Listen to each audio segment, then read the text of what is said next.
Baik, assalamualaikum warahmatullahi wabarakatuh. Salam sejahtera untuk kita semua.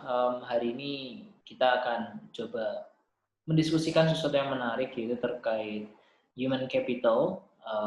Dan ini merupakan salah satu topik sumber daya manusia yang bisa dikatakan sangat menarik gitu ya, karena memang bagian dari apa ya, sumber daya manusia itu sendiri adalah ya pada manusia itu sendiri, pada pada modal manusia itu sendiri gitu loh. Dan menurut World Bank sendiri, modal itu sangat luas, artinya baik itu modal fisik, physical capital, modal manusia ya, human capital itu sendiri, dan juga modal alam, natural capital.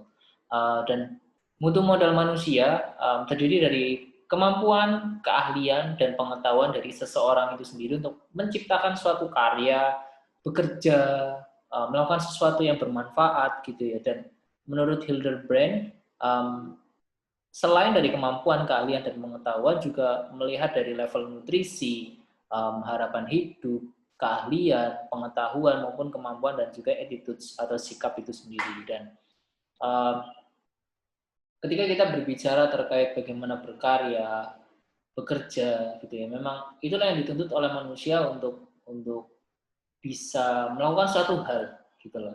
Dari keahliannya, kepakarannya, kemampuannya, maupun pengetahuannya itu sendiri gitu loh. Dan ini modeling, um, ketika berbicara apa sih yang berpengaruh gitu ya, dan apa yang dipengaruhi gitu. Output itu sendiri, kalau kita berbicara dalam ekonomi klasik gitu ya, itu akan dipengaruhi oleh yang pertama adalah capital, uh, human capital, kemudian ada juga dari pengetahuan atau pengalaman, experiences-nya, dan juga labor gitu loh. Karena memang berbicara pertumbuhan ekonomi gitu ya, menurut model gitu ya, uh, it's not only about consumption plus investment plus government, ekspor min impor, etc. gitu.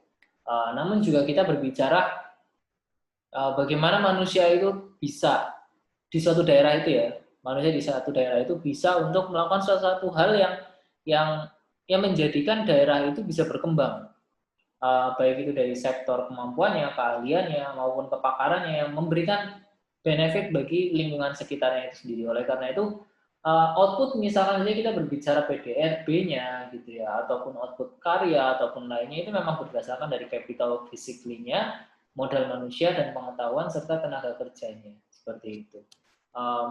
So model tersebut menunjukkan bahwa mutu modal manusia merupakan suatu peubah atau dummy variabel yang terpisah dan sejajar dengan peubah kapital fisik gitu. Jadi misalkan saja manusia yang terampil dengan tidak terampil, kita bisa memberikan peubah atau dummy zero and one gitu ya. Dan kapital fisik itu juga bisa terlihat, dan selanjutnya bisa dibedakan dengan jumlah tenaga kerja. Kalau tenaga lebih bersifat kuantitatif ya, tenaga ahli, tenaga operasional, tenaga buruh, dan seterusnya. Dan mutu modal manusia merupakan perubahan di dalam pertumbuhan ekonomi yang secara eksplisit mempunyai nilai yang sama atau sejajar dengan perubahan lainnya. Jadi konsep dari bagaimana pertumbuhan ekonomi itu bisa berkembang menurut model mutu modal manusia, itu memang melihat dari konsep peubah itu sendiri gitu, yang secara eksplisit. So, Romer dan Jones itu menggunakan beberapa variabel if, ini masih masih relevan lah dengan current situation gitu ya, dengan situasi terkini, menggunakan variabel jumlah tahun setahun mewakili human capital. Um, Semakin lama, maksudnya adalah semakin tinggi gitu ya, seseorang mengenyam pendidikan, bukan berarti kelas 1 SD selama 5 tahun, bukan gitu, tapi 6 tahun ya selesai SD dan seterusnya di Indonesia ya, early primary student, dan kemudian uh, middle end, university gitu ya, dan seterusnya. Maka kemampuan untuk mengolah ide atau memanfaatkan teknologi kan dipandang semakin tinggi gitu. Dan ini masih masih ya itu tadi, masih relevan dengan situasi terkini kita kayak gitu. Dan Ramer melihat bahwa variabel tenaga kerja dibatasi untuk mewakili keterampilan fisik yang utamanya hanya menggunakan kekuatan fisik dan konsentrasi untuk mengkoordinasikan mata dan tangan sendiri. So ini komponen dari modal manusia. Ada modal intelektual, ada modal emosional, ada modal sosial, modal ketabahan atau kesabaran, modal moral, dan juga modal kesehatan. Jadi tidak hanya, oke, saya akui, misalkan Anda orang yang memiliki IQ tinggi gitu ya, let's say 200 misalkan, atau Anda memiliki scoring IELTS gitu ya, ataupun TOEFL 550 atau seterusnya. Ya, yeah, it's just intellectual capital gitu. Tapi bagaimana dengan modal kesehatan Anda? Bagaimana dengan modal emosional Anda? Apakah Anda orang yang temperamen? Iya, Anda pintar tapi Anda temperamen. Ya, itu tidak akan menjadi kesuksesan juga kayak gitu loh. Ada juga modal sosial. Bagaimana Anda bergaul? Bagaimana Anda menempatkan posisi? Bagaimana Anda membuat suasana cair ketika ada ketegangan dan seterusnya. Nah, jadi ini komponen modal manusia yang kita berbicara apa ya? Bukan hanya membuat suatu barang gitu, tapi bagaimana memanage diri kita sendiri untuk menghasilkan barang yang sangat yang sangat maksimal sesuai dengan kapasitas diri kita seperti itu. Modal intelektual kita akan coba kaji gitu ya. Modal intelektual, perangkat yang diperlukan untuk menemukan peluang, mengelola ancaman, mengelola hambatan, mendapatkan kelebihan kita. Jadi kayak strength, weakness, opportunity, and threats analisisnya, dan kemudian kita mengembangkan itu menjadi sesuatu yang diperlukan oleh kita, gitu. Dan modal intelektual ini terletak pada kemampuan untuk berpikir dan kemampuan untuk memikirkan sesuatu yang baru atau inovasi, invensi, kemudian glossary, gitu ya, hal-hal yang seperti itu sebenarnya. Kemudian ada Goldman, ini menyebut bahwa modal emosional itu menggambarkan kayak kemampuan manusia untuk mengenal dan mengelola emosi. Jadi bukan hanya sekedar pintar, tapi bisa lah mengelola emosi diri sendiri serta memahami emosi orang lain agar dapat mengambil tindakan yang sesuai dalam berinteraksi dengan orang lain, seperti itu. Kemudian ada modal sosial, ini Cohen dan Prusek, gitu ya, kumpulan dari hubungan yang aktif di antara manusia, trust each other, kemudian pengertian, kesamaan nilai, perilaku yang mengikat. Jadi dalam jaringan pekerjaan atau dalam jaringan komunitas yang memungkinkan adanya kerjasama gitu ya, saling pengertian, saling percaya ini penting banget karena yaitu modal sosial. Ketika Anda hanya pintar untuk diri Anda sendiri dan Anda tidak bisa menggait orang gitu ya, ide Anda mungkin bisa Anda lakukan gitu ya, tapi tidak akan maksimal ketika ada orang-orang lain yang bisa menggait gitu loh.